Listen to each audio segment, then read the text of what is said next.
जाता है 5 kingdom classification system. It's the year 1937.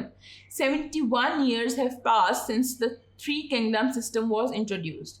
A wise French biologist, E. Chatton, has finally said the 2 magical words, prokaryotic for all the bacteria out there, and eukaryotic to describe animals and plant cells.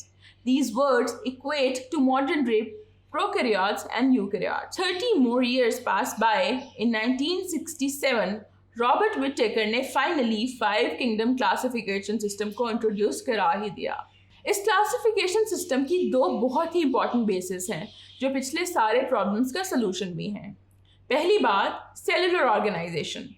पहली बार एक clearly defined system जिसमें cellular organisation को due importance दी गई. Prokaryotic, unicellular eukaryotic and multicellular eukaryotic cells को identify किया गया very clearly. दूसरी बात थी modes of nutrition.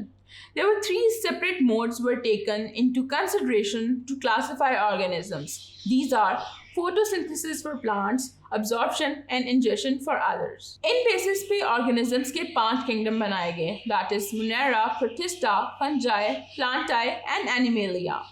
In basis पे organisms के 5 kingdoms बनाए गए, that is Monera, Protista, Fungi, Plantae and Animalia.